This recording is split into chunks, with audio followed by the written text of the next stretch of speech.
I think this year we've really focused on making learning more authentic and putting it into a real-world context. You can use class time today to film. I have the iPads over there. We can get iPads, you can use those to film. Basically, we're taking scenes that we enjoyed or are really important to it, and we're recreating them in our own way. Set, go. Ours is sort of a modern kind of like high school drama. We have to find someone crazy enough. As long as you get the concept, you can do basically whatever you want. So what we usually do is a video. Feel the Vicentio de Pisa.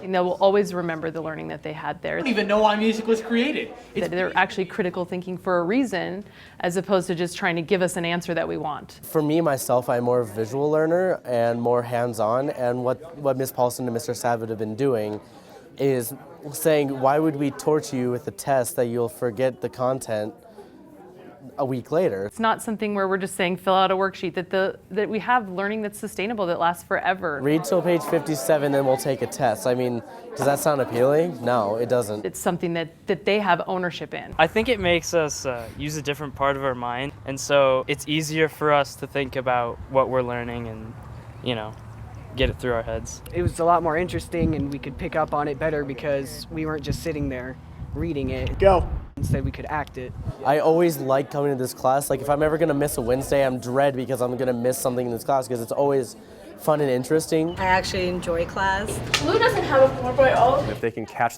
that fire, if you want to call it, then that's really what we're looking for, because that's what motivates them. Not because I'm really excited about teaching The Great Gatsby. Great book, sure, but is it great for them in the same way that it's great for me? Absolutely not. It's not. I can't replicate that for them. We need to keep passion in education. Forever we've been taught, teach your passion. That's where you're going to get the kids engaged the most, and there is success in that.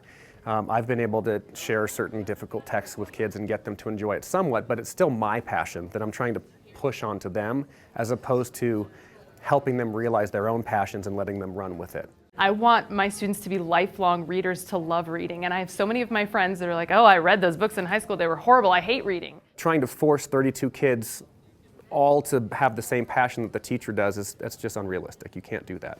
You might get 4 or 5 kids that are passionate about it in the same way, but overall they're not going to feel that way. If you can engage them where they are and what their passions are and fuel that fire, then that's what we're really looking for. We should not be reading the same books that I read in high school that my parents read in high school. When I'm supposed to teach a book that my grandparents maybe read, when there are great books out that the kids could be reading now in an English class, it's hard to sell it to them. The passions have changed. They live in a totally different world. They care about different things. Just shifting your idea a little bit of passion to a certain thing into just passion in general, and allowing the kids to take off and do something they're really interested in. Really fostering that passion in them, as opposed to, well, you should be passionate about this because, kids were passionate about it 30 years ago. Well, that's not necessarily going to be true. It's good. When you incorporate the students in figuring out what it is they're going to learn, it takes it more away from being a teacher-driven class to a student-driven class, and they feel more buy-in. And if they're given choice, then I feel like they do love learning, and they love reading too.